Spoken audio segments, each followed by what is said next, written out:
13 ஆண்டுகளுக்கு மேலாக தமிழகத்தின் ஒப்பற்ற வீடு மற்றும் மனை சார்ந்த அனைத்து தேவைகளுக்கும் சிறந்த ஒரே நிறுவனம் நிம்மதி ப்ராப்பர்ட்டி மேனேஜ்மெண்ட். தங்களின் தேவை எங்களின் சேவை. தொடர்புக்கு 7667008999. அறந்தமிழ் நேயர்களுக்கு அன்பு வணக்கம். இன்று நம்மோடு வழக்கறிஞர் சுரேஷ் அவர்கள். வணக்கம். வணக்கம். இருக்கீங்களா? நல்லா இருக்கேன். சொல்லுங்க. நேற்று நீங்க உங்க காணொளி பார்த்தேன். பார்த்துட்டு இருக்கும் போதே திருப்பத்தூரை பத்தி நீங்க பேசிக்கிட்டு இருந்தீங்க. அந்த திருப்பத்தூரை பேசிட்டு இருக்கும் போது நான் கவனிச்சேன், நீ சொன்ன ஒரு வார்த்தை இன்னைக்கு நடந்துருச்சு. உச்சநீதிமன்றம் கொடுத்துட்டாங்க. ஒரு வாக்கு வித்தியாசத்துல நம்ம யாரு பெரிய கருப்பன் வெற்றி பெற்ற சமாச்சாரம். இல்லை, அதான் நேற்று நம்ம அது குறித்து விரிவாக பேசணும். அது தெரிஞ்சிருக்கும். ஏன்னா இயல்பான விஷயந்தான் இது. என்னென்னா, நம்ம அது எதுக்காக பேசணும்னு சொன்னால், திமுகவும் பிஜேபியும் சேர்ந்து எதை செய்கிறார்கள் அப்படின்னு சொல்கிறதுக்கு தான். அதில் வழக்கறிஞர்கள் யார் ஆஜரானாங்க, யாருக்கு இந்த வழக்கறிஞர்கள் ஆஜரானாங்க, அதில் சில விஷயங்கள் பேசப்படாத நீதித்துறையில் உள்ள விஷயங்கள் இருக்குது. அதை நம்ம ஊடகமாக சொல்லியிருந்தோம். இது தவறு. ஏன்னா ஒரு இடத்துல ஸ்டே கொடுக்கறதுன்றது எதற்காக கொடுக்கறது, உறுத்துக்கட்டளை பெறுவதுன்றது எதுக்காக அப்படின்றது இருக்குது. அதை மீறி பெரும் இழப்பு யாருக்கு ஏற்படுகிறதோ அவருக்கு எதிராக, அவருக்கு பாதிப்பு ஏற்படாமல் இருப்பதற்காக தான் அந்த இதை பயன்படுத்தணும். ஆனால் இங்கே மாற்றி பயன்படுத்தப்பட்டிருக்குது. இது தவறு. இது மிகப்பெரிய இழப்பை ஏற்படுத்திடுச்சுன்னா அதை ஈடு செய்ய முடியாது. பின்னால் அதை ஈடு செய்ய முடியாது. நீதி தீர்ப்பு திரும்ப மாறி வந்தால் கூட அதை நம்ம ஈடு செய்ய முடியாது அப்படின்ற விஷயத்தை நம்ம சொல்லியிருந்தோம். நேற்றே அந்த தீர்ப்புக்கு எதிராக உடனடியாக அதில் பாதிக்கப்பட்ட சீனிவாச சேதுபதி தாவைக்காவுடைய வேட்பாளர் உச்சநீதிமன்றத்தை அணுகியிருக்கிறாரு. உச்சநீதிமன்றத்தில் நேற்று நம்ம அருந்தமிழில் என்ன சொன்னோமோ அதை அடிப்படையாக வைத்து தான் தீர்ப்பே கொடுத்துருக்குறாங்க. கடுமையாக சென்னை உயர்நீதிமன்றத்துக்கு அந்த தீர்ப்புக்கு கண்டனமும் தெரிவிச்சிருக்காங்க. அந்த சட்டமன்ற உறுப்பினரை வாக்கெடுப்பு கூட போகக்கூடாது அப்படிங்கிற மாதிரி நான் சொல்லியிருக்காங்க. வாக்கெடுப்புக்கு போகக்கூடாதுன்னு சென்னை உயர்நீதிமன்றம் சொன்ன உத்தரவு தான் இப்போ உச்சநீதிமன்றம் ஸ்டே பண்ணிருச்சு. பட் ஆனால் அது பயன் அளிக்கலன்னு வச்சுக்கோங்க. இங்கே அதுக்கு முன்னாடியே பெரும்பான்மையை நிரூபிச்சுட்டாங்க. அந்த ஃப்ளோர் டெஸ்ட் முடிஞ்சு போச்சு. ஆனால் ஃப்ளோர் டெஸ்ட்டில் ஒருவேளை சமமாக வந்திருந்தாலோ, இல்லை ஒரு வாக்கு வித்தியாசத்தில் விஜய் தோல்வியை தழுவியிருந்தாலோ, தாவைக்கா தோல்வியை தழுவியிருந்தாலோ, அந்த பிரச்சனை, அந்த இழப்பை எப்படி ஈடுகட்ட முடியும்? கண்டிப்பாக முடியாது. அதுதான் நம்ம நேற்று சொல்லியிருந்தோம். உச்சநீதிமன்றம் அதுதான் சொல்லியிருக்குது. நம்ம என்ன கணிச்சோமோ அதே தீர்ப்பை உச்சநீதிமன்றம் கொடுத்து இது கண்டனத்துக்குரியது, கடுமையானது அப்படின்னு சொல்லி வார்த்தைகளை பயன்படுத்தி இருக்கிறதா எல்லா செய்தி ஊடகங்கள்லையும் செய்தி. நம்ம உத்தரவை நேரில் நம்ம பார்க்கல அப்படின்னா கூட செய்தி ஊடகங்களில் செய்திகளை போட்டுக்கிட்டு இருக்காங்க. அதை பார்க்கின்ற பொழுது அந்த வார்த்தையை பயன்படுத்தி இருக்குது உச்சநீதிமன்றம் அப்படின்னு சொல்லுகின்ற பொழுது உண்மையிலேயே எது நியாயமோ அதை உச்சநீதிமன்றம் செஞ்சிருக்குது அப்படின்றத நம்ம இதில் பார்க்க வேண்டிய பார்வை. இப்போ இந்த தீர்ப்பு என்னவா இருக்கும்? எதை சொல்றீங்க? இந்த பிரச்சனை குறித்த தீர்ப்பு என்னவா இருக்கும்? இல்லை நேற்றே நம்ம அதை விவாதிச்சிருந்தோம். அதாவது ஸ்டே கொடுக்கறதுன்றது வேற, அவங்க கேட்டு எந்த தீர்வு கேட்டு போனாங்களோ அதுக்கான தீர்ப்பு சொல்கிறதுன்றது வேறு. அந்த ஒரு ஓட்டு யாருக்கானது, அந்த ஓட்டு வந்ததுக்கப்புறம் அதையும் சேர்த்து எண்ணி தீர்வு முடிவை அறிவிக்கிறதுன்றது வேறு. அதுக்கான பவர்ஸ் உயர்நீதிமன்றத்துக்கு இருக்குது. அதில் மாற்றுக்கிறது இல்லை. அதை எலெக்ஷன் பெட்டிஷனாக தான் விசாரிச்சிருக்கணும். அவங்க ரிட் மனுவாக விசாரித்ததே நம்ம நேற்று நம்ம கேள்விக்குள்ளாக்கி தான் நம்ம அருந்தமிழில் பேசியிருந்தோம். இப்போ உச்சநீதிமன்றம் அதை சொல்லியிருக்குது. இப்போ தீர்ப்பு என்ன வரும்? உயர்நீதிமன்றம் விசாரிக்க வேணாம்னு சொல்லிட்டாங்க. உச்சநீதிமன்றம் அதை விசாரிக்க போகுது. உச்சநீதிமன்றம் ஒரு ஓட்டு, இந்த திருப்பத்தூர் ஓட்டு அந்த திருப்பத்தூர் மாவட்டத்தில் போயிருக்கா, அப்போ போயிருந்தா இல்லையான்றத எலெக்ஷன் தேர்தல் ஆணையம் உடனடியாக பதில் போடணும்னு சொல்லியிருக்கிறாங்க. தேர்தல் ஆணையம் பதில் போட்டு அவங்க ஒருவேளை போயிருந்தால் அதை கொண்டு வந்தாங்கன்னா அதை இங்கே ஓப்பன் பண்ணி பார்க்க சொல்லுவாங்க. அப்படி இருந்திருந்தா அதை எண்ணணும். அந்த வாக்கு யாருக்கு விழுந்திருக்குன்றது. ஒருவேளை தாவைக்காவுக்கே விழுந்திருந்தால் 2 ஓட்டு வித்தியாசத்தில் அவங்க வெற்றி பெறுவாங்க. அதான் நம்ம நேற்று சொல்லியிருந்தோம். இல்லைன்னால் டையாக போகுது. அப்போ அது தேர்தல் நடத்தும் அதிகாரியினுடைய கைக்கு வந்துடும். அவங்க வேட்பாளர்களை வைத்து முடிவெடுப்பாங்க. டாஸ் போட்டு பார்த்தோ, ஏதோ ஒரு லாட் போட்டு பார்த்தோ யாருக்கு வெற்றின்றதை தீர்மானிப்பாங்க அப்படின்றது தான் அதனுடைய இது. ஸோ அது தீர்ப்பு வரட்டும். அது தீர்ப்பு இப்போ அப்பா விஷயத்தில் அவர் பதவியிலேருந்து போனதுக்கப்புறம் தான் தீர்ப்பே கிடைச்சிது. திரும்ப என்னலான்றது. அதே மாதிரி தீர்ப்பு தள்ளி போகக்கூடாது. உடனடியாக நீங்கள் எலெக்ஷன் பெட்டிஷனாக இருந்தால் கூட அந்த குறிப்பிட்ட காலகட்டத்துக்குள்ளே அதை விசாரித்து முடிக்கணும் அப்படின்றது தான் நல்லது. அந்த மாதிரி ஒரு தீர்ப்பு வந்தால் நம்ம மகிழ்வோம். அப்படி தீர்ப்பு வரணும். ஆனால் தீர்ப்பு வர்றதுக்கு முன்னாடியே இப்படி ஒரு இடைக்கால தீர்ப்பை சொன்னது தான் கண்டனத்துக்குரியது, தவறு அப்படின்றது நம்முடைய பார்வை. இப்போ இந்தியாவை பொறுத்த வரையும் ஐபிஎல் மேட்ச் இப்போ போயிட்டு இருக்கு. ஐபிஎல் மேட்ச்ல என்ன சொல்றாங்கன்னா, எங்களோட வியூஸ் குறைஞ்சிருச்சு அப்படின்னு. என்னடான்னு பார்த்தா ஐபிஎல் மேட்சை விட மோசமான மேட்ச் தமிழ்நாடு சட்டமன்றத்தில் பாத்தீங்கன்னா எல்லாமே இந்த சட்டப்பேரவைக்குள்ள பார்த்தா வியூஸ் வந்துருச்சு. இந்த தமிழகமே உற்று நோக்குனா அந்த சட்டப்பேரவையில் என்ன நடக்குதுன்னு பாத்தீங்கன்னா, இன்னைக்கு பயங்கரமா உங்களுக்கு தெரியும். இன்னைக்கு அந்த விஜய் அரசுக்கு மீதான நம்பிக்கை வாக்கெடுப்பு நடந்துச்சு. பல சுவாரஸ்யங்கள் நடந்துச்சு. முதல்ல பிரேமலதா விஜயகாந்த் பயங்கரமா ஒரு 2 விஷயத்த பேசினாங்க. அதாவது இதுல என்னன்னா, இன்னைக்கு எல்லாரும் பேசினாங்க. நமக்கு வந்து தேமுதிக கட்சியின் மீது பெரிய விமர்சனம் உண்டு. பிரேமலதாவினுடைய அரசியல் அணுகுமுறை மீது மிகப்பெரிய விமர்சனம் உண்டு. ஏன்னா ஒரே சமயத்தில் இருக்கும் இடத்தில் இருந்து கொண்டே இருக்கும் மேடையில் இருந்து கொண்டே இன்னொரு இடத்துக்கு கட்சிக்கு தாகுகின்ற வலிமை எங்களுக்கு தான் உடன் வடிவேலு சொன்ன மாதிரி அதற்கு பொருத்தமான ஒரு கட்சி தேமுதிக. பாத்தீங்கன்னா பெட்டி அப்படிங்கிற மாதிரி அதுதான். அப்போ வந்து ஒரே சமயத்துல 2 கட்சிகிட்டையும் பேச்சுவார்த்தை நடத்திட்டு இருக்கிறோம்னு சொல்ற கட்சி, அதனுடைய தலைவி அப்படின்னு. விஜயகாந்த் மேல நமக்கு மிகப்பெரிய மரியாதை உண்டு, அவர் அந்த மனிதர் வேற. பட் இந்த அம்மா கைக்கு கட்சி வந்ததுக்கு அப்புறம் எப்படி போய்கிட்டு இருக்குது அப்படின்றது நமக்கு தெரியுது. ஆனா இவ்வளவு விமர்சனங்கள் இருந்தாலும் கூட இன்னைக்கு சட்டமன்ற நிகழ்வுகளை எடுத்து பார்த்தோம்னா பிரேமலதாவுடைய பேச்சு தான் பிரமாதமான பேச்சு. மிகச் சிறப்பாக அவங்களுடைய கருத்துக்களை துணிச்சலாக சொன்னாங்க. வேற யாருமே துணிச்சலாக சொல்லலை. நீங்கள் வன்னியரசு பேசினாரு, சம்பந்தமே இல்லை. இன்னைக்கு நடைபெறுவது என்ன? நம்பிக்கையில்லா தீர்மானத்தின் மீது, நம்பிக்கை கோருகின்ற தீர்மானத்தின் மீதான விவாதம். ஒன்று ஆதரவு கொடு, இல்லை வேணாம் சொல்லு. இல்லை இந்த ஆட்சி இப்படி இருக்கணும்னு சொல்றோம். உன்னுடைய கோரிக்கை எல்லாத்தையும் முழுமையா ஒரே நாள் அவருக்கு எனக்கு அவர் பேசுறத வச்சு பார்க்கும்போது என்ன தோணுச்சுன்னா, இந்த மன்றம் வந்து அடுத்து திரும்ப கூடுறதுக்கு முன்னாடி இருக்குமா கவிழ்ந்துருமா அப்படின்ற பயம் வந்து நம்ம வன்னியரசுக்கு இருக்குது அப்படின்னு தோணுது. குறைந்த நபர் இல்ல, திறமையான நபர் தான். ஆனா ஒரு பதட்டத்தோடயே பேசுறது, நம்ம சொல்ல வந்த எல்லா கருத்தையும் உடனே இன்னைக்கே முழுமையா கொட்டி முடிச்சிடணும். சட்டமன்றத்தில் நமக்கு முதல்ல பேசுறதுக்கான அவர் உடல்நலம் வர சரியில்லாம இருக்கிறார், நல்லா இருக்கணும், அது அடுத்த விஷயம். சட்டமன்றத்தில் இப்போ எல்லாத்தையும் கொட்டி முடிச்சிடணும் அப்படின்னு சொல்லிட்டு எல்லா விஷயங்களையும் இன்னைக்கே பேசணும்னு வேகமாக அவர் பேசுனது. அதனால் மற்ற பேச்சாளர் ஒரு நம்ம எடப்பாடி கூட அந்த அவங்களுக்குள்ள இடையில உள்ள பிரச்சனையை பேச ஆரம்பித்தார், மரபு பற்றி பேச ஆரம்பித்தார். அப்போ இடையில மணி அடித்து சபாநாயகர் குறுக்கிட்டு அதை அமைதிப்படுத்தி பேசினார். இந்த மாதிரி எல்லாருமே இப்படி தான் பேசினாங்க. ரொம்ப சிறப்பாக பேசினதுன்னு சொல்லி பார்த்தால் பிரேமலதா பேசினாங்க. அப்புறம் தமீமுன் அன்சாரி ஒரு தெளிவான ஒரு கருத்தை சொன்னார். அவர் சேர மன்னனுடைய கதையை சொல்லி சொன்னார். இந்த அம்மா சொன்ன கருத்துல அந்த வார்த்தை ஆப்டா அந்த வார்த்தையை சொல்லணும்னா, வெளிப்படையான ஆட்சியை நடத்துவேன் அப்படின்னு சொல்லி சொன்னீங்க. வெளிப்படையான ஆட்சி நடத்துவேன்னு சொன்னீங்க.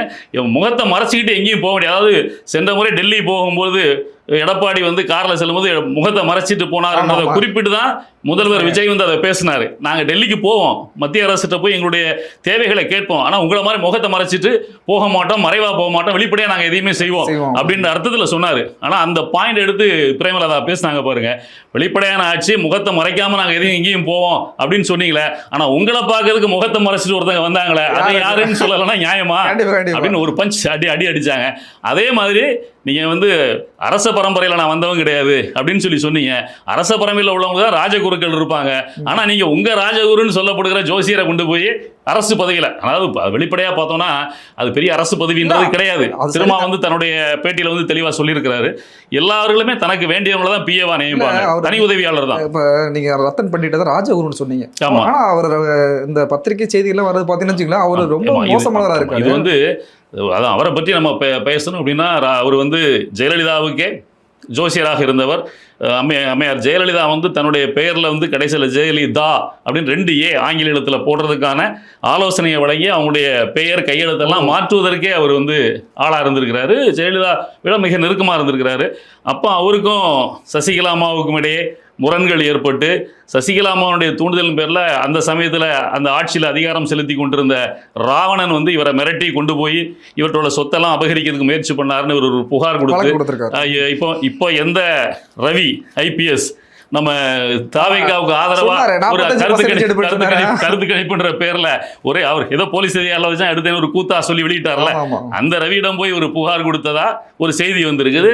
அது இல்லாம இவர் மேலே ஒரு புகார் இருந்ததாலும் ஒரு வாரப்பத்திரிகைகள் செய்தி வெளியிட்டு இருக்காங்க. இப்ப அதெல்லாம் வலைதளங்கள்ல சுத்திட்டு இருக்குது. கொலை வழக்கு கூட நம்ம ஒரு பெண்ணோட குடும்பம் நடத்தி அவரை கொலை பண்ணிட்டாருன்னு அவரோட குடும்பம் நடத்தி இன்னொரு பெண் புகார் கொடுத்து அந்த மாதிரி. அப்போ இதுல என்ன பார்க்க வேண்டியிருக்குன்னா, பிரேமலதா அவர்கள் சட்டமன்றத்தில் பேசி அதை அவர் உடனே ரெஸ்பாண்ட் பண்ணி அவர் அந்த பண்டிட்டை வந்து அவங்க அதுல இருந்து எடுத்துட்டாங்கன்றது சிறப்பான விஷயம். அதுக்காக விஜயை பாராட்டுறோம். ஆனா விஜய் யாரை பாராட்டணும்னா, மனம் திறந்து நம்ம சொல்றோம், அந்த அம்மாவை தான் பாராட்டுறோம்.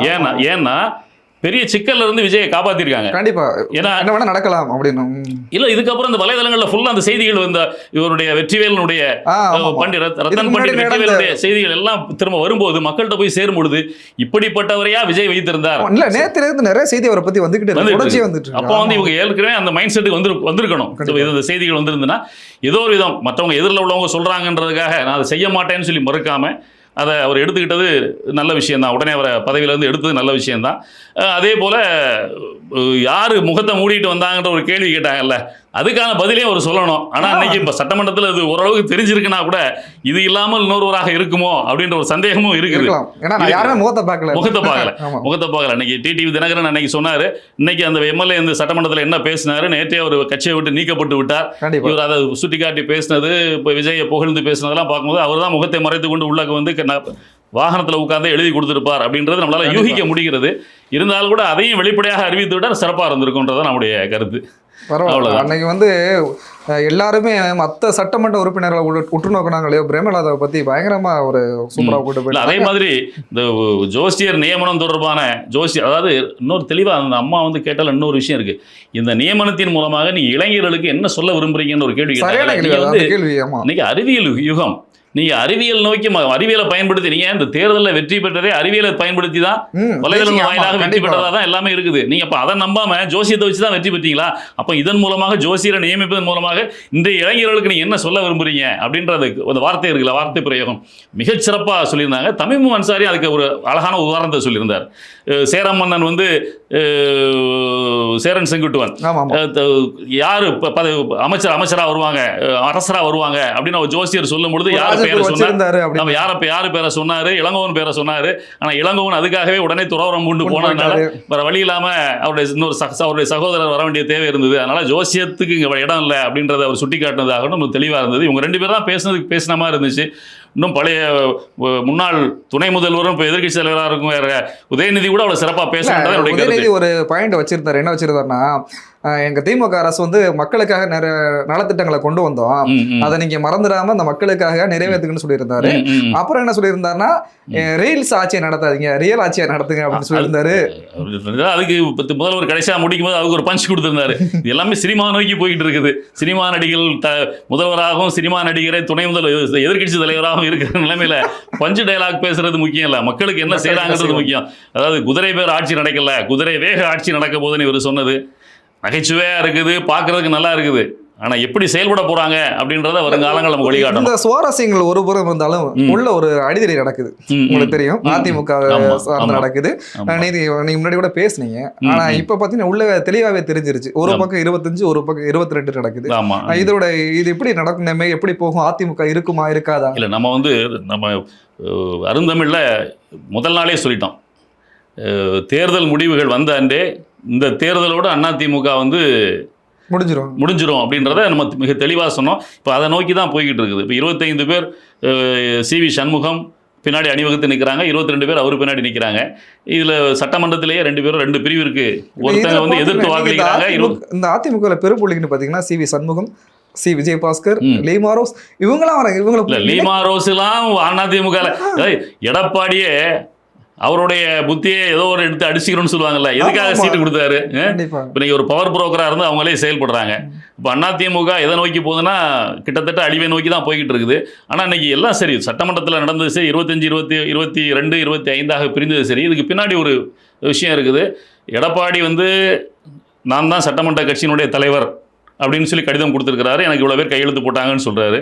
பின்னாடியே இவங்க தனியாக போய் கொடுக்குறாங்க.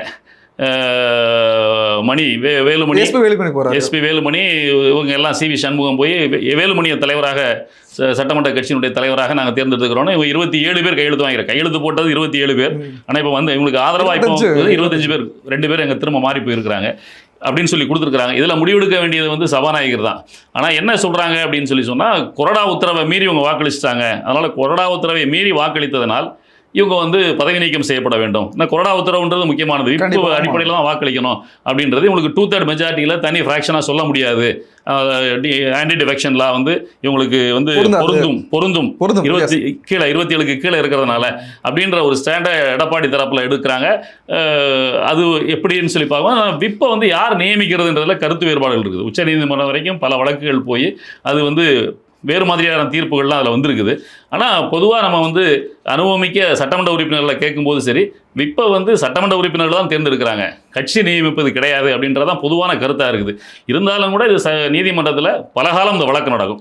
உடனடியாக இதற்கான தீர்வு இதுக்கு உடனடியாக நகர்ந்துகிட்டே போயிட்டு இருக்கோம். உடனடியாக இதுக்கான தீர்வு கிடைக்காது அப்படின்றதான் நம்முடைய பார்வை.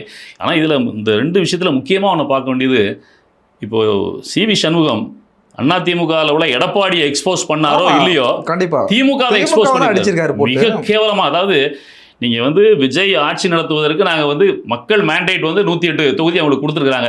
அதனால அவருடைய ஆட்சியை வந்து நடத்துறதுக்கு இல்லை அவர் ஆட்சி அமைப்பதற்கு நாங்கள் வந்து இடைஞ்சலாக இருக்க மாட்டோம்னு வெளியில ஸ்டாலின் பேசுறாரு. ஆனா உள்ளுக்குள்ள என்னென்ன கூத்து நடந்திருக்குன்றத இன்னைக்கு சி.வி. சண்முகத்தினுடைய பேச்சு விட்டு சொல்லியிருக்காரு. பாண்டிச்சேரியில பேசும்போது சொல்றாரு, திமுக எங்க பின்னாடி இருக்கு, நான் தான் அரசு அமைக்க போறேன் அப்படிங்கிறாரு. ரொம்ப தெளிவா அதை சொல்லிதான் நான் என்னை முதல்வராக்க போறாங்கன்னு சொல்லிதான் அவர் கேட்டாரு. அதுலதான் நாங்க அதுக்கு மறுத்து அதிமுகன்றதே திமுகவுடைய எதிர்ப்பில் உருவான கட்சி. ரொம்ப தெளிவாக அவருடைய இன்டர்வியூவில், அதாவது ஒரு பழமொழி சொல்லுவாங்க, என்ன சொல்றது, பால் குடித்தவன் பொய் பேச மாட்டான் அப்படின்னு சொல்லி. நான் பால்னு சொல்றது என்ன புரியும்? அதாவது பால் குடித்தவன் பேச்சு விடிஞ்சால் போச்சுன்னு ஒண்ணு உண்டு, பால் குடித்தவன் பொய் பேச மாட்டான்றது இருக்கு. ஆனா இன்னைக்கு சி.வி. சண்முகம் பேசினது கண்டிப்பா உங்களுக்கு புரிஞ்சிருக்கும். அவர் வந்து உண்மையை மட்டும் தான் பேசுறாருன்றது, உண்மையை மட்டும் தான் பேசியிருப்பார், பொய் பேசுவதற்கு வாய்ப்பே இல்லை. அதனால அவருக்கு ரொம்ப தெளிவா சொல்றாரு, எடப்பாடி பழனிசாமி தான் முதல்வராகிறதுக்கு ஆசைப்பட்டார், அதுக்கு திமுகவுடைய உதவியை கூட கோர்றதுக்கு தயாராக இருந்தார், திமுகவும் ஆதரிப்பதற்கு தயாராக இருந்தது அப்படின்றது 2 அமைச்சர்கள் தனக்கு அலைபேசியில் அழைச்சி பேசினாங்க. நான் திண்டிவனத்திலிருந்து சென்னையை நோக்கி வரும்போதே என்னை பேசினாங்க அப்படின்ற தகவலையும் சொல்றாரு. அப்போ இவ்வளவு கேவலமாக திமுக வந்து இருந்திருக்குது அப்படின்னு பாருங்க. அப்போ இதுக்கு இங்க கட்சியில் உள்ளவங்க ஒத்துக்கலைன்னு சொன்னதுக்கு அப்புறம் தான் அங்கே வேகமாக பல நகர்வுகள் நடக்குது. 2 கம்யூனிஸ்ட் கட்சியிலும் அவங்க பக்கம் போயிட்டாங்க. திருமா மட்டும் அந்த முடிவை அறிவிக்காம இருக்கிற சூழ்நிலையில திமுக வேற வழி என்ன செய்யறதுன்னு தெரியாம உடனடியா ஒரு ட்ரம்ப் கார்டா திருமாவை கையில தூக்குறாங்க. அதனால திருமா காலதாமதப்படுத்தும் போதே நம்ம ஏற்கனவே சொன்னோம், திருமா காலதாமதப்படுறதுக்கான ஏற்கனவே நம்ம அருந்தமிழ சொல்லியிருக்கோம், திருமாவும் இதுல பேரத்துல இருக்கிறாரு, அவரும் எக்ஸ்போஸ் ஆயிட்டாரு, முதல்வர் பதவிக்கு ஆசைப்படுகிறாருன்னு நம்ம ஏற்கனவே சொல்லியிருக்கிறோம். அதே போல இவர் உண்மையை சொல்றாரு, வேற வழி இல்லாம திருமாவை முதல்வராக்குவோம் அப்படின்னு சொல்லி திமுக இருந்து எங்கிட்ட பேசினாங்க. நாங்க அதுக்கு ஒத்துக்கிட்டோம். ஏன்னா நம்ம போய் முதல்வராக உட்கார்ந்து திமுக நமக்கு ஆதரவு அளித்தால் மக்கள் மத்தியில நமக்கு நல்லா பேசுவாங்க, நல்லதா இருக்காது. ஆனா திருமா முதல்வராக இருந்தால் நம்ம அவரை ஆதரிப்பதில் நமக்கு எந்த பிரச்சனையும் கிடையாது. ஆமா, அவர் முதல்வராக இருக்கட்டும், நம்மளும் ஆதரிக்கட்டும், திமுக ஆதரிக்கட்டும், எங்களுக்கு பிரச்சனை இல்லைன்னு சொன்னோம். ஆனால் எடப்பாடி அதை மறுத்துட்டாரு. நான் முதல்வராக இருப்பேன், அப்படி இல்லைன்னா நான் எதிர்கட்சி தலைவராக இருப்பேன், இன்னொருத்தர் முதல்வராக பண்ண மாட்டேன், ஆனால் நான் முதல்வராக இருப்பதற்கு என்னுடைய எதிரி திமுக கூட நான் வந்து கூப்பிடுவேன் அப்படின்னு சொல்லி சொன்னதுல தான் நாங்கள் வெளியே வந்தோம். அப்படின்னு சொன்னதன் மூலமாக எடப்பாடியை கொஞ்சம் கட்சிக்காரங்கிட்ட எக்ஸ்போஸ் பண்ணியிருக்கிறாரு, திமுகவை மக்கள்கிட்ட எக்ஸ்போஸ் பண்ணியிருக்கிறார். ரொம்ப அநியாயம் இல்ல உங்களுக்கு? அப்ப என்ன அர்த்தம்? ரொம்ப எடப்பாடி அயோக்கியத்தை அவங்க பண்றது. இப்ப எடப்பாடியோட அரசியல் என்ன ஆகும் அப்படிங்கிறது ஒரு பெரிய, அதை நம்ம ஏற்கனவே சொல்றோம், இதோட முடிஞ்சிச்சு, அவ்வளவுதான். நீங்க அடுத்து என்ன நடக்கும்? இது இந்த வழக்கு நீதிமன்றத்தில் நடந்துகிட்டு இருக்கும். அப்ப இவங்க 2 ஸ்பிட் ஆகிறாங்க. சட்டமன்றத்தை பொறுத்தவரை சபாநாயகர் முடிவு தான் இறுதியானது. சபாநாயகர் 2, அதிமுக 1, அதிமுக 2ன்னு அவர் தீர்மானிச்சிட்டாருன்னு வச்சுக்கோங்க. இவங்க இந்த 25 பேர் இருக்கிறாங்க, இவங்க ஒரு குழுவா இயங்க ஆரம்பிப்பாங்க, கட்சியும் 2ஆ பிளவுபடும், இரட்டை இலை முடக்கப்படுகிற சூழல். இதே இபிஎஸ் ஓபிஎஸ் பிரச்சனை வரும்போது இதே எஸ்பி வேலுமணியும் விஜயபாஸ்கரும் சி.வி. சண்முகம் தான் இந்த எடப்பாடியோட கூட போனவங்க. இன்னைக்கு அவர் தான் சொல்லிட்டார்ல, நாங்க வந்து பலமுறை ஏற்கனவே ஒரு செய்தி வந்தது, எடப்பாடியை வந்து சேலத்தில் போய் சந்திக்கிறதுக்கு அதிமுகவோட முக்கியமான 6 பேர் போனாங்க அப்படின்னு சொல்லி. ஆனால் எடப்பாடி அதை மறுத்துட்டாரு. செங்கோட்டையன் அதில் ஒருவர். செங்கோட்டையன் எக்ஸ்போஸ் சொன்னார், விஷயத்தை வெளியே சொன்னார். மற்றவர்களாலும் வாய் திறக்காம மௌனமாக இருந்தாங்க. இன்னைக்கு அவங்க வாய் திறந்து பேசுகிறாங்க. நாங்கள் ஏற்கனவே போய் சொன்னோம், சசிகலா அம்மா, டிடிவி தினகரன் எல்லாரையும் ஒன்றா இணைச்சிப்போம், ஓபிஎஸ் எல்லாரையும் ஒன்றா இணைச்சிப்போம், அப்போ தான் வெற்றி பெற முடியும்னு சொன்னோம். அது அந்த சமயத்தில் அவர் கேட்கல. இப்போ ஒன்றும் குறைஞ்சி போய் விடலை, ஓபிஎஸ் போயிட்டாரு, சசிகலாமாவும் தினகரன் இங்கே தான் இருக்கிறாங்க, எல்லாரும் சேர்ந்து செயல்படுவோம் அப்படின்றத திரும்பவும் சொல்கிறாங்க. அது நடக்குமா அப்படின்னா கண்டிப்பாக நடக்காது. ஏன்னா அது தெரிஞ்சிருச்சு, எடப்பாடி பழனிசாமி அதை ஏற்றுக்கொள்ள மாட்டார். ஏன்னா கட்சி அவர் கட்டுப்பாட்டில் இருக்கிறதா இன்னைக்கு வரைக்கும் நம்பிக்கிட்டு இருக்கிறாரு. அது கட்சி கையை விட்டு போகிற வரைக்கும் அந்த நம்பிக்கை இருக்க தான் செய்யும். அதுதான் அரசியல். அதனால் அதை விட்டு கொடுக்க மாட்டார். அதனால் அதிமுகன்றது இனிமேல் வந்து அதுக்கான இறங்கு முகம் தான், மேலே ஏறி வர்றதுக்கான வாய்ப்பு இல்லை. அதிமுக சேர்ந்த பல பேர் தாவைக்கால போகிறதுக்கான வேலையும் நடந்திருக்கு. வெற்றி பெற்ற எம்எல்ஏக்கள் இருக்கிறாங்க. வெற்றி பெறாதவர்கள்லாம் ஒன்று திமுகவில் கொஞ்சம் பேர் போகிறதுக்கு தயாராகிட்டு இருக்காங்க, கொஞ்சம் பேர் தாவைக்காவை நோக்கி காய் நகர்த்தி கொண்டிருக்கிறார்கள். நமக்கு தெரியுது தகவல் இது. அவ்வளோதான். இப்போ சில உதிரிகளுக்கு அமைச்சர் கொடுக்க போகிறேன் அப்படின்னு சொல்லிட்டு சொன்னாங்க. அந்த உதிரிகள் யாராக இருக்கும் உங்களுக்கு எதுவும் இல்லை? நீங்கள் இன்னைக்கு வந்து நீங்கள் சட்டமன்றத்திலே ஒருவர் கோரிக்கை வைத்தார். அம்மா மக்கள் முன்னேற்ற கழகத்தில் வந்திருக்கிற காமராஜ் வந்து நான் அவ்வளோ கஷ்டப்பட்டு வந்திருக்கேன், கச்சை விட்டுலாம் நீக்கிட்டாங்க, முதல்வர் என்ன மறந்துடக்கூடாதுன்னு சொன்னார். எல்லாரும் சிரிச்சாங்க, சொன்னார், எல்லாரும் சிரிச்சாங்க. யாரும் சிரிப்பதை பற்றி எனக்கு கவலை இல்லை, நான் கேட்க வேண்டியதை கேட்குறேன்னு. இதுதான் விஷயம். ஆனால் அதிமுக கேபினெட்ல பங்கு பெறுமானா கண்டிப்பாக பங்கு பெறும். சண்முகத்தினுடைய பேச்சுக்களை பார்க்கும்போது நம்ம வர வழி இல்லை. அவங்க வந்து ஓரளவுக்காவது தொண்டர்களை தக்க வச்சுக்கணும்னா அதிகாரத்தில் இருக்கணும்னு விரும்புகிறாங்க. ஆனால் மற்ற கட்சிகள் எதுவும் வாங்காது அப்படின்றதான் என்னுடைய கருத்து. இவரை விடுதலை சிறுத்தைகளை பொறுத்தவரை திருமாவளவனுக்கு துணை முதல்வர் பொறுப்பு கொடுக்கப்பட்டால் அதில் உள்ளுக்கு போகிறதுக்கான வாய்ப்பு இருக்கும். இல்லை என்றால் அவர்களும் வெளியே தான் இருப்பாங்க. ஏன்னா அவங்க திமுக உடனடியாக பகைத்துக் கொள்வதற்கு தயாராக இல்லை அப்படின்றதான் நம்முடைய பார்வை அவருடைய இருந்து தெரிய வருது. அந்த இன்னைக்கு சட்டப்பேரவை நிகழ்வுல 2 பெண்களோட பேச்சு பயங்கரமா இருந்துச்சு. ஒன்று பிரேமலதோட பேச்சு, அடுத்து பார்த்தீங்கன்னா சௌமியா அன்புமணி வந்து பயங்கரமா பேசிட்டு இருந்தாங்க. இல்ல சௌமியா அன்புமணி பிரமாதமா நம்ம அதுல வந்து தமிழ் தேசியம் வைக்கக்கூடிய ஒரு கோரிக்கையை சொல்லியிருந்தாங்க. மேடையில வந்து நீங்க வந்து 50% எங்களுக்கு நீங்க வேலை வாய்ப்பு கொடுக்கணும் அப்படின்னு சொன்னாங்க. தனியார் வேலை வாய்ப்புகளையும் அவங்களுக்கு வந்து 80% வேலை வாய்ப்பு தமிழர்களுக்கு ஒதுக்கப்பட வேண்டும் சொன்னாங்க. இது மதுக்கடைகளை உடனடியாக மூடணும், மதுக்கடைகளால் பாதிக்கப்படுறது என்னுடைய மாவட்டம். நான் 1 மூடுனா 4 திறக்கிறீங்க, எதையுமே நீங்க திறக்கக்கூடாது அப்படின்னு. அது சிறப்பானதான். அவங்க கோரிக்கைகளாக அன்றைக்கி வந்து எதில் பேசணும்னு பேசாமல் கோரிக்கைகளாக வச்சாங்க. அந்த விதத்தில் நான் முதல்ல சொன்னேன். பட் அவனுடைய கோரிக்கை நியாயமானது தான்.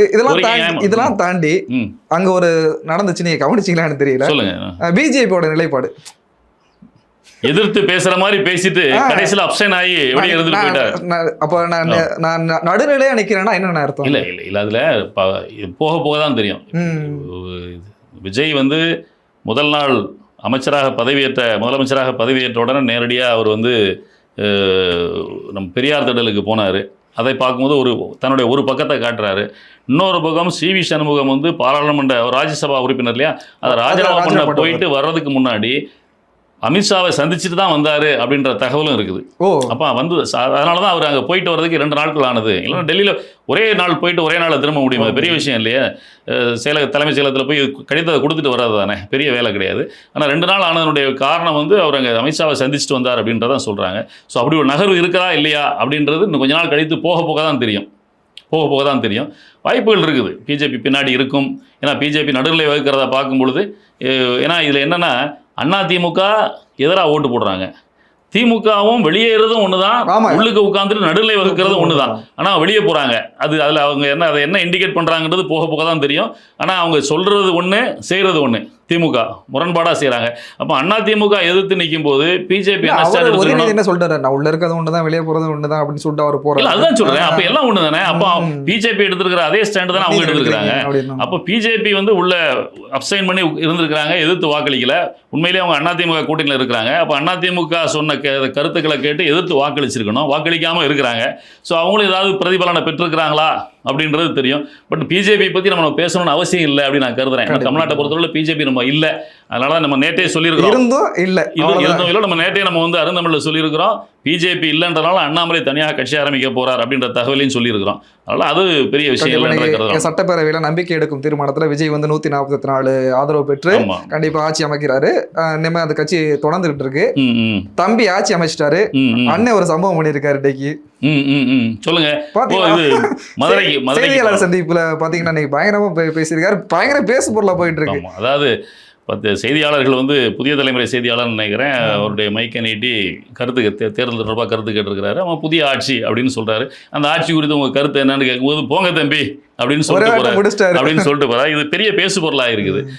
இது நாம என்ன சொல்றோம் அப்படின்னு சொன்னா, இன்னைக்கு இந்தியாவே ஆண்டு கொண்டிருக்கிற பிரதம மந்திரியை வந்து பத்திரிகையாளர் சந்திக்கிறதே கிடையாது. இவ்வளவு நாள் ஆகிப்போச்சு, 12 ஆண்டுகள் ஆகிப்போச்சு. பத்திரிகையாளர் சந்திக்கிறது கிடையாது. அப்படியே சந்திப்பதாக இருந்தால் கூட யாராவது ஒருவரை உள்ளுக்கு வச்சு உண்மையிலேயே அவங்க பத்திரிகையாளர்கள் கேள்வி கேட்டாங்களா, இல்லை இவர் சொன்னதை அவங்க ஒளிபரப்பினாங்களான்ற அளவுக்கு தான் அவருடைய இது இருக்குது. அப்போ இப்போ இருக்கிற முதல்வரை பார்த்தீங்கன்னா கட்சி ஆரம்பித்து 3 வருடங்கள் ஆக போகுது. ஒரு முறை கூட ஒரு பத்திரிகையாளரும் இது வரைக்கும் அவன் சந்திச்சது கிடையாது. இவங்கெல்லாம் ஆட்சியில் இருக்கிறாங்க, அப்புறம் நான் ஏன் பேசணும்? ஏற்கனவே பழைய முன்னாள் முதல்வரை பார்த்தீங்கன்னா முதல் கேள்வியை கேட்டால் நான் 2வது கேள்விக்கு பதில் சொல்கிறேன்னு சொல்கிற அளவுக்கு ஸ்கிரிப்டடாக உட்காந்துட்டு பேசுகிற ஆளாக இருக்கிறார். அவன் பத்திரிகையாளர்களை யாருமே ஒழுங்காக சந்திக்கிறது இல்லை. பத்திரிகையாளர்களை சந்திச்சுட்டு இருந்த ஒரே ஆள் அண்ணன் சீமான் அவர்கள் தான். அவங்களுக்கு பெரிய கண்டென்ட் கொடுத்துட்டு இருந்தார். இன்னொன்று, பத்திரிகையாளர்களை எப்போ பார்த்தாலும் சந்தித்து பேசுறது இல்லை. அவங்க கேட்குற கேள்வியை கேட்டு முடிச்சதுக்கப்புறம் வேற ஏதாவது இருக்கான்னு கேட்டு கண்டென்ட் கொடுக்குற அளவு. அப்போ இவர் பேசுறதுலேருந்து கண்டென்ட் எடுத்து அவங்க வந்து செய்தி சேனல்களில் ஒளிபரப்புறாங்களோ இல்லையோ டிஜிட்டலில் ஒளிபரப்பி காசு சம்பாதிக்கிற வேலையை அண்ணன் சீமானை வச்சு செஞ்சுக்கிட்டு இருந்தாங்க. இதை உண்மையிலேயே அவருடைய கட்சிக்காரங்க தம்பிங்கெல்லாம் வந்து பல முறை அண்ணன்கிட்டே அண்ணன் நீங்கள் அடிக்கடி செய்தியாளர்களை சந்திப்ப தவிர்க்கிறது நல்லதுனே அப்படின்னு சொல்லி பல முறை அண்ணன்ட்ட கேட்டிருக்கிறாங்க. பட் அவர் வந்து அதை போடா இதுல என்ன இருக்குது அப்படின்னு சொல்லிட்டு போற ஆளு. தம்பிகள் கொண்டாட ஆரம்பிச்சு. ஆனா இப்போ அவர் வந்து அதை பத்திரிகையாளர்களை வந்து இடது கையில வந்து டீல் பண்ணிட்டு போறாருல, அதை வந்து உண்மையிலேயே வலைதளங்களில் வந்து தம்பிங்க எல்லாருமே சிறப்பாக கொண்டாடுறாங்க. ஒன்ஸ் இன் எ ஒயில் எப்போ ஒரு வாட்டி பத்திரிகையாளரை சந்திச்சாதான் அந்த மரியாதை இருக்கும். அதனால அதை அப்படி அவர் செஞ்சது சரிதான் அப்படின்றதான் நம்முடைய பார்வை. கண்டிப்பா. ஆமா. இதற்கு பிறகு இந்த அண்ணனுடைய செயல்பாடுகள் எப்படி இருக்கும்? மே 18 நிகழ்வு நடத்த போறாங்க. சென்னைக்கு அருகிலேயே மறைமலை நகரில் பெரிய இடத்தை பார்த்து அதுக்கான வேலைகள் நடந்துக்கிட்டு இருக்கு. நேற்று கூட அந்த மாவட்டம் செங்கல்பட்டு மாவட்டத்தை சார்ந்த தம்பிங்கெல்லாம் ஆலோசனை கூட்டம் நடத்தி அதுக்கான வேலையை செஞ்சுட்டு இருக்காங்க. அது மிக வேகமாக நடக்குது. அதனால் அந்த மே 18 கூட்டம் மிக சிறப்பாக இருக்கும் அப்படின்றது என்னுடைய கருத்து. ஏன்னா இந்த தேர்தல் தோல்விக்கு அப்புறம் அப்படின்றனால எல்லா தம்பிங்களுமே அவங்கள எல்லாரையும் உற்சாகம் ஊட்டணும் அப்படின்ற எண்ணம் அண்ணனுக்கு இருக்குது. அதே சமயத்தில் தம்பிங்கெல்லாம் என்ன நினைக்கிறதா தெரியுதுன்னா, வழக்கமாக சென்னையில் நடக்கும்போது ரொம்ப கன்னியாகுமரி திருநெல்வேலி இந்த மாதிரி நிகழ்ச்சிகளுக்கு பெரிதாக வரமாட்டாங்க. அண்ணன் பேரழைப்பு கொடுத்தா தான் வருவாங்க. ஆனால் இந்த முறை வந்து தேர்தல் தோல்விக்கு அப்புறம் நடக்கிறதுனால அண்ணன் அழைக்கலனா கூட நம்ம பெருவாரியாக கலந்துட்டு உங்களுக்கு அண்ணனுக்கு உற்சாகம் ஊட்டணும், இது விடக்கூடாது, நாங்கள் இருக்கோம் அப்படிங்கிற மாதிரி காட்டணும்னு தம்பிக்கு விரும்புகிறாங்கன்றது பல இடத்துல வர செய்திகளும் தெரியுது. அதனால் அது சிறப்பாக இருக்கும். இன்னொரு முக்கியமான விஷயம் நம்ம இதில் பேச வேண்டிய தேவை இருக்குது. நிகழ்வு முடிக்கிறது முன்னாடி நீட் சமாச்சாரம். கண்டிப்பாக நான் கூட பேச நினைச்சுக்கிட்டு இருந்தேன். ஏன்னா இந்த நீட் எக்ஸாம் பொறுத்தவரையும் பல மாணவர்கள் நம்ம நீட்டை வந்து நம்ம எதுக்குறோம். தமிழ்நாட்டை பொறுத்தவரையும் அந்த நிலைப்பாட்டில் இருந்தாங்க. ஆனா இப்ப நீட் வந்துருச்சு. ஆனா தமிழக இப்ப அமைந்திருக்கிற அரசு கூட நீட்டுக்கு எதிரானதுதான். அவருடைய அமைச்சர் வந்து நேற்று பேசியிருக்கிறாரு. ஆனா இந்த நீட் பிரச்சனை இப்ப பாத்தீங்கன்னு வச்சுக்கோங்க, இந்த இந்தியா முழுவதும் நடத்தப்பட்டு ஆனா இப்ப நிராகரிக்கப்பட்டிருக்கு. தேர்வு வந்து கிடையாது அப்படின்னா இதை நம்பி இருந்த பல லட்சம் மாணவர்களுடைய கனவு. இது ரொம்ப முக்கியமா பேச வேண்டியிருக்குது. நீட் தேர்வுன்றதே எப்படி இந்த சமூகத்துக்கு எதிராக இருக்குது. உண்மையிலேயே ரொம்ப டவுன்ட்ராண்டாக கீழே இருந்து வர்ற மாணவர்கள் இதனால் பலனடைகிறாங்களான்னா இல்லை. வசதி படைத்தவர்கள் மட்டுமே வந்து இன்னைக்கு நீட்டை அச்சீவ் பண்ணிட்டு போகிறாங்க. அதில் கூட ஒரு சின்ன விஷயம், நம்ம இப்போ இவ்வளோ நேரம் எடப்பாடியை பற்றி பேசிட்டு இருந்தோம். அவர் 7.5% அது அரசு பள்ளி மாணவர்களுக்கு அது மிகப்பெரிய ஊக்கமாக இருக்குது. அதை மாற்றுக்கிறதே கிடையாது. அரசு பள்ளிகளுக்கும் அதனுடைய பள்ளிகளுடைய வளர்ச்சிக்கும் அந்த 7.5% ஒதுக்கீடுன்றது மிகப்பெரிய பள்ளிக்கூடத்தில் அட்மிஷன் அதிகரிச்சிருக்கு. அது உண்மை. ஏன்னா இன்னொன்று வந்து நீ +1+2 மட்டும் போய் சேர்ந்துட்டு அங்கே போக முடியாது. குறைந்தபட்சம் 6ஆம் வகுப்புல இருந்து நீ தமிழ் மீடியத்து அரசு பள்ளியில் படிச்சிருக்கணும் அப்படின்ற ஒரு இது கிரைட்டீரியா இருக்கிறதுனால அரசு பள்ளிகளில் இதனால மாணவர் சேர்க்கை அதிகமாக இருக்குது. ஏன்னா நீட் என்னன்னா இன்னைக்கு எப்படி ஆயிடுச்சுன்னா, இன்னைக்கு நிறைய புற்றீசல் போல இன்னைக்கு எப்படி தமிழ்நாட்டில் இந்த பிராய்லர் கோழி மாதிரி மாணவர்களை உருவாக்குகின்ற இடமாட்டு நாமக்கல் இருக்குதோ, அது மாதிரி இந்திய அளவில் ராஜஸ்தானோட கோட்டா அப்படின்ற நகரம் முழுக்க அங்கே இதுதான். ஜேஇக்கு கிளாஸ் எடுக்கிறது, நீட்டுக்கான கோச்சிங் கிளாஸ் எடுக்கிறது, இதுக்குன்னு பெரிய நிறுவனங்கள் நடத்திட்டு இருக்காங்க. இவங்க தான் இந்த தவறுகளை எல்லாம் செய்கிறாங்க. நீங்கள் அங்கேருந்து தான் அந்த கொஸ்டின் பேப்பர் லீக் ஆகிருக்கிறதா நீங்கள் செய்திகள் வந்திருக்குது. அதனால தான் வந்து கோடிக்கணக்கான ஏற்கனவே ஒரு அந்த திரிபுரா மாநிலங்களில் பார்த்தீங்கன்னா 17,000 மாணவர்கள் எழுதுறான். ஆனால் வெற்றி பெறது 25,000 முடிவுகள்லாம் வருது. அப்போ அங்கே தான் குளறுபடிகள் ஆரம்பிக்குது. வட மாநிலங்களில் இது பெரிய நெட்வொர்க். இந்த கொஸ்டினை லீக் பண்ணி கோடிக்கணக்கான நூற்றுக்கணக்கான கோடிகள் இதில் வியாபாரம் நடக்குது. கொஸ்டின் பேப்பர் நீங்கள் ஒரு மெடிக்கல் காலேஜில் சேரணும்னா குறைந்தபட்சம் ஆண்டுக்கு 20 லட்ச ரூபா மினிமம். சாதாரண கல்லூரிகள், தனியார் கல்லூரிகள் மினிமம் 20 லட்ச ரூபா பே பண்ண வேண்டியிருக்கு. அப்போ 5 ஆண்டுகள்ன்றது 1 கோடி ரூபாயிலிருந்து 1,4 கோடி ரூபாய் வரைக்கும் ஒரு மாணவன் செலவு பண்ண. எக்ஸ்ட்ரானரியா படிக்கிற மாணவர்கள் அரசு கல்லூரிகள்ல இடம் கிடைச்சு போறாங்க. அது கூட அந்த அரசு கல்லூரியில் அதான் எக்ஸ்ட்ரானரியா படிக்கிறவங்க தான் போக முடியும். ஆனா அது நடக்குதான்னா இந்த மாதிரி கொஸ்டின் லீக் ஆகிறதுனால அங்க கூட வந்து எளிதாக இந்த மாதிரி கொஸ்டின் பேப்பரை வாங்கி படிக்கிறவங்க உள்ளுக்கு போகிறாங்க. அப்போ ஒரு மாணவர் 1 கோடி ரூபா 1,4 கோடி ரூபா செலவு பண்ணி தான் மருத்துவம் படிக்க முடியுன்ற போது இந்த கொஸ்டின் பேப்பரை வந்து 30 லட்சம் 40 லட்சம் 50 லட்சம் கொடுத்து வாங்குறதுக்கு மாணவர்கள் தயாராக இருக்கிறாங்க. ஏன்னா கொஸ்டின் பேப்பரை படிச்சாச்சுன்னா அதில் வர கேள்விகள் தான்ற போது 720 மதிப்பெண்ணுக்கு 650 700 மதிப்பெண் எடுத்துட்டாங்கன்னா எளிதாக அரசு கல்லூரிகளில் 10 பைசா செலவெல்லாம் போயிடுறாங்க. டாப்ல போயிடுவாங்க. ஆமாம், மாதம் வருடத்துக்கு 5,000-10,000 ரூபா ஃபீஸ் டியூஷன் ஃபீஸ் கட்டினா போதும் அரசு கல்லூரிகளில் படிச்சுட்டு வந்துடுறாங்க. அப்போ இது பெரிய நிறுவனம் மயப்படுத்திருக்கு. அது இல்லாமல் நீங்கள் இங்கெல்லாம் சென்னையை சுற்றியுள்ள இடங்கள் பெருநகரங்களில் பார்த்தீங்கன்னா +1 +2 யாரும் பள்ளிக்கூடத்துக்கே போகிறதில்ல. ஆமாம், கோச்சிங் கிளாஸ் போகிறாங்க. அந்த கோச்சிங் கிளாஸ் வந்து சில பள்ளிகளோட டைப் வச்சுருக்காங்க. அப்போ அந்த பள்ளிகளுக்கு மாணவர்களே வர வேண்டாம், இந்த கோச்சிங் கிளாஸ் பண்ணால் போதும். அந்த பள்ளிக்கூடங்களில் அவங்களுக்கான அட்டெண்டன்ஸை போட்டுறாங்க. நீ நீட் படிச்சுட்டு அப்படின்னு சொல்லி நீட் மட்டும் படிச்சுக்கிட்டு. ஆமாம், அதில் நீட் தமிழ் வேற இருக்குது. ஆமாம், தமிழ் இங்கிலீஷ் இந்த 2க்கு மட்டும் அந்த பள்ளியிலேருந்து ஏதாவது ஒரு ஆசிரியர் வாரத்துக்கு ஒரு நாள் அந்த நீட் கோச்சிங் சென்டருக்கு வந்து அந்த மாணவர்களுக்கு தங்கள் பள்ளியில் படித்துக்கொண்டே இங்கே படிப்பதாக ஒரு பிம்பத்தை பிம்பத்தை உருவாக்கி இருக்கிற மாணவர்களுக்கு மட்டும் கிளாஸ் எடுக்கிறாங்க. தமிழ் ஆங்கிலத்தில் பாஸ் ஆனால் போதும். மற்ற ஃபிசிக்ஸ், கெமிஸ்ட்ரி, பயாலஜி இதில் தான் நம்ம மதிப்பெண்கள் பார்க்குறாங்க. அப்போ இதுக்கான நீட்டுக்கான கோச்சிங் மட்டும் தனியாக நடக்குது. அப்போ 2 ஆண்டுகள் அவங்க பள்ளிக்கே போகிறதில்ல, இங்கே படித்து பிராய்லர் கோழி மாதிரி அவங்க உருவாக்கப்படுகிறாங்க. இதுக்கு பெரும் தொகை கட்டணமாக வசூலிக்கப்படுகிறது. அப்போ இந்த மாதிரி படிக்கிறது யார் படிக்க முடியும்? பெரும் பணக்காரர்கள் தான் படிக்க முடியும். இல்லை, ஒரு வருடத்தை முடித்து இன்னொரு வருடமும் திரும்ப படிக்கணும் அப்படின்னா கூட பெரும் பணக்காரர்கள் தான் படிக்க முடியும். காலத்தை நீங்க கிராமப்புறங்கள்லாம் நீ என்னத்தை படிக்க போற, 12வது தாண்டி என்ன போற, வீட்டுல அப்படிப்பட்ட சூழ்நிலை 12வது போய் 2 வருடம் படிக்கிறது, 3 வருடம் படிக்கிறது. இன்னும் சொல்ல போனா இப்ப சமீபத்தில் நடந்த நீட் எக்ஸாம்ல 72 வயது முதியோர் நீட் எக்ஸாம் எழுத போனாருன்னு செய்தி போடுறான். இதெல்லாம் கேவலமா இல்லையா? அதாவது கற்பதற்கு வயது வரம்பில்லை, அது மாற்று கருத்து இல்ல.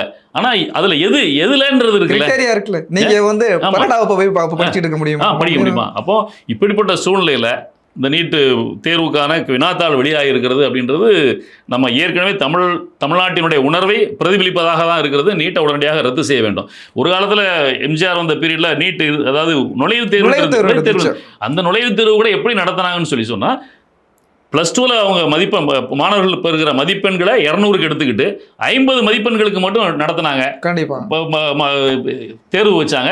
அந்த 200 மதிப்பெண் அதோட 50 மதிப்பெண் சேர்த்து பண்ணும் பொழுது அவங்களோட பாடத்திட்டத்தில் தானே வச்சிருந்தாங்க. ஆமா, அது ஒண்ணு. இந்த மாநில பாடத்திட்டத்திலே வச்சிருந்தாங்க. அப்படிதான் வைக்கணும். நுழைவுத் தேர்வு இருக்கணும், வேண்டான்றது கூட நம்ம சொல்லலை. அதாவது முழுமையா இல்லாமல் இருப்பது சிறப்பு. இருந்தாலும் கூட அதை கூட நம்ம ஏற்றுக்கொள்ள முடிஞ்ச அளவுக்கு இருந்தது. ஏன்னா ஒரு 50 மதிப்பெண்களுக்கு இதே மாநிலத்தினுடைய பாடத்திட்டத்தில் படிக்கிறது. ஏன்னா இந்த +2 படிக்கிற மாணவன் ஒரு சமயம் உடல்ல சரியில்லை, வைக்கல, நல்லா படிக்கிற மாணவன் எக்ஸாம் டைம்ல உடம்பு சரியில்லை, ஒரு 10 மதிப்பெண் 20 பேர் குறைஞ்சிடும், ஒழுங்கா படிக்க முடியாம போயிடும். அப்ப அவனுக்கு ஒரு வாய்ப்பு இருக்கணும்ன்றதுக்காக அதையும் வச்சு அந்த 50 மதிப்பெண்ணையும் சேர்த்து நம்ம 250க்குன்னு வச்சு கொடுத்தாங்க. ஆனால் இன்னைக்கு அப்படி இல்லை. 720 மதிப்பெண்ணுமே முழுமையா மத்திய அரசு பாடத்திட்டத்தில் இருக்குது, மாநில அரசு பாடத்திட்டத்தில் இல்லை. அதுக்கான கோச்சிங் தனியாக நடக்குது. பள்ளிக்கூடத்துக்கே போகிறதில்ல. பிராய்லர் கோழி மாதிரி திரும்ப அந்த 720 மதிப்பெண்ணுக்கான புத்தகங்களை மட்டும், கேள்வித்தாள்களை மட்டுமே படித்து இந்த நாமக்கல்ல ஒரு நிறுவனத்துக்கு வந்து விஜய் வந்து கடன் கொடுத்திருந்ததாக வந்துச்சு பாருங்க, நீட் பிரச்சனை. ஸோ இதே மாதிரி முழுமையா இவைகள் தடை செய்யப்பட வேண்டும். இந்த நீட்டை தடை பண்ணிட்டாலே பிரைவேட் ஸ்கூல்ஸ் இருக்குல்ல, அதுக்கான மதிப்பு தனியாக குறைஞ்சு போயிடும். நீட்டின் இருக்கிறதுனால. அதனால நம்ம கேட்டுக்கொள்வது, நீட் தயவு செய்து இதுக்கு அப்புறமாவது நீட்டை ரத்து செய்யுங்க. இதில் இன்னொரு முக்கியமான செய்தியை சொல்ல வேண்டியிருக்கு. சென்ற ஆண்டு வந்தது, நீங்க நீட்டுக்குள்ள எழுத போற மாணவர்களை படுத்த பாடுறல, இது அண்ணன் சீமான் பல இடங்கள்ல சொல்ல, நீ ஹேர் பின்ல இதை பிட்ட வச்சு கொண்டு போயிடுற, அவங்க குத்துற பின்ல குடிச்சு கொண்டு போயிடுற தேடுறடா. ஆனா வந்து நீ சீக்கியரோட தலைப்பாகலையும் ஐயர்களுடைய பூணூல் அப்படின்னு சொல்லியிருந்தாரு. ஆனால் ஒரு பிரச்சனை நடந்துச்சு. அது சென்ற ஆண்டு பெங்களூர்ல பூணூல கழட்ட சொன்னாங்க. நம்மள மாதிரி யாரோ ஒருத்தர் இருந்திருக்கான், பூணூல கழட்டா, இப்போ ரிப்பனை கழட்டு, ஹேர்பினை கழட்டுன்னு சொல்றோம், பூணூல மட்டும் என் கழட்டன்னு சொல்ல மாட்டேன்றேன்னு அதை கேட்டதுக்காக பெரிய போராட்டம்லாம் நடந்திருக்குது.